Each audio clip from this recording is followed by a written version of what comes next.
Hi అండి. అందరూ బాగున్నారా? అందరికీ గుడ్ ఈవినింగ్ అండి. మీరందరూ బాగుండాలని నేను కోరుకుంటున్నా. నేను కూడా దేవుడి దయ వల్ల బాగున్నానండి. చాలా రోజుల నుంచి నేను వీడియోలు చేయలేకపోతున్నా.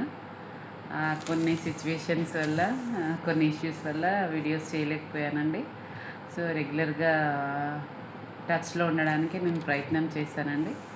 సో ఒక మంచి మాట మీ ముందుకు తీసుకొచ్చానండి. బైబిల్ గ్రంథంలో నుంచి ఒక చక్కటి మాట మీతో చెప్పాలని నేను ఆశపడుతున్నానండి. సో ఇది ఎవరిని ఉద్దేశించింది అయితే కాదండి. ఏ గ్రంథమైనా మనకి మంచే బోధిస్తుందని నా ఉద్దేశం అండి. సో అందరికీ అంటే క్రైస్తవులందరికీ తెలిసిన విధంగా 133వ కీర్తనలో ఒక చక్కటి మాట ఉందండి. ఏంటంటే ఫస్ట్ ఇంగ్లీష్లో చెప్తానండి, తర్వాత తెలుగులో వివరిస్తాను మీకు. ఏంటంటే, behold how good and how pleasant it is for brethren to dwell together in unity. ఎంత చక్కటి మాట అండి. ఇది తెలుగులో ఏమని ట్రాన్స్లేట్ చేయబడిందంటే, సహోదరులు ఐక్యత కలిగి ఉండుట ఎంత మేలు ఎంత మనోహరం అని రాయబడిందండి. నిజమే కదండి. ఒకప్పుడు ఉమ్మడి కుటుంబాలు ఉండేటి. ఉమ్మడి కుటుంబాలలో అంటే అంటే తాత నానమ్మ, తర్వాత తల్లిదండ్రులు అయి ఉండొచ్చు, బాబాయిలు, తర్వాత పిల్లలు, అట్లా అంటే జనరేషన్స్ ఉండేటి. అంటే అన్నదమ్ములు కలిసే ఉండేవాళ్ళండి. అది ఉమ్మడి కుటుంబ వ్యవస్థ చాలా గౌరవించబడింది. ఆ వ్యవస్థ నిజంగా అండి చాలా ఆరోగ్యకరమైన వ్యవస్థ అండి. అదే వ్యవస్థ గురించి బైబిల్ గ్రంథం కూడా చాలా చక్కగా వివరించిందండి. సహోదరులు ఐక్యత కలిగి ఉండుట ఎంత మేలు ఎంత మనోహరం అంటండి. నిజమే, అన్నదమ్ములు కలిసి ఉండే ఇల్లు అది చాలా బాగుంటుందండి. నిజంగా చాలా చాలా చాలా శ్రేష్టమైనది అది. కానీ ఈ రోజులలో నాది అంటే ఒక ఏజ్కి వచ్చేసరికి నా సంపాదన నాది, నా కుటుంబం నాది, మ్యారేజ్ అయిపోగానే నా పిల్లలు నా కుటుంబం అని అన్నదమ్ములు విడిపోతున్నారండి. సో అలా కాకుండా ఉమ్మడి కుటుంబ వ్యవస్థని ఎంకరేజ్ చేస్తూ, అంటే కొన్ని కొన్ని పరిస్థితులను బట్టి ఒక్కోసారి అంటే ఉద్యోగరీత్యా అయి ఉండొచ్చు, మనం చేసిన పనుల రీత్యా కలిసి ఉండకపోవడం కుదరకపోవచ్చండి.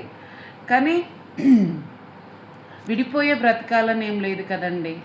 అట్లీస్ట్ కొన్ని అంటే అట్లీస్ట్ అకేషనల్గా అయినా అంటే కొందరు ఏంటంటే అన్నదమ్ములు అయితే అసలు శత్రువులు అయిపోతుంటారనమాట. మరీ శత్రువులాగా బ్రతకాల్సిన అవసరం లేదు కదండి. అంటే ఒకళ్ళు ఎదుగుతుంటే ఓర్వలేకుండా అట్లా బ్రతకాల్సిన అవసరం కూడా లేదు కదండి. మరీ ఇక ఉమ్మడి కుటుంబం లాగా బ్రతికే పరిస్థితులు మనకు అనుకూలించకపోయినా కూడా శత్రువులాగా బ్రతకాల్సిన అవసరం కూడా లేదు కదండి. సో ఒకరి మేలు ఒకరు కోరుకుంటూ, ఒకళ్ళ అభివృద్ధిని ఒకరు కోరుకుంటూ అట్లా అయినా బ్రతకొచ్చు కదండి. సో ఇంత చక్కటి మాట మనకి రాయబడింది కాబట్టి, సో దయచేసి అన్నదమ్ములనే కాదండి, మన తోడ పుట్టిన వాళ్ళ మేలు మనం కోరుకుంటూ, వాళ్ళు ఎక్కడున్నా కూడా వాళ్ళ మంచిని మనం కోరుకుంటూ, సహోదరులు ఐక్యత కలిగి ఉంటే అది చాలా శ్రేష్టకరమైందండి. ఒకరికి కష్టం వస్తే మనం కష్టం వచ్చినట్లుగా భావించి, మనం ఒక్క తల్లి కడుపులో పుట్టిన వాళ్ళమండి. సో కడవరకు తప్పకుండా ఒకళ్ళ కష్టాలని ఒకరి కష్టాలను ఒకళ్ళని పంచుకుంటూ, నిజమేనండి, ఒక కష్టం వస్తే తోబుట్టువులే మనకు తోడుగా ఉంటారండి. నిజమే.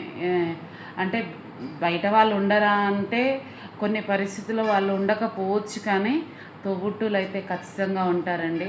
సో దయచేసి ఈ కొద్ది మాటలు ఎవరిని నేను ఉద్దేశించి అనట్లేదు, కానీ ఈ కొద్ది మాటలు మీరు అంటే మీ అన్నదమ్ములు ఎవరైనా మీతో మాట్లాడకపోయినట్లయితే దయచేసి మీ అన్నదమ్ములతో మీరు మాట్లాడండి. ఏదైనా చిన్న చిన్న మనస్పర్ధలు ఉన్నా మీరు సరి చేసుకోండి. చిన్న చిన్న క్లాషెస్ ఉంటే దయచేసి మీరు ఒక మాట మీరు తగ్గిపోయి వాళ్ళతో మాట్లాడడానికి ప్రయత్నం చేయండి. దయచేసి తోబుట్టువులని దూరం చేసుకోవద్దు.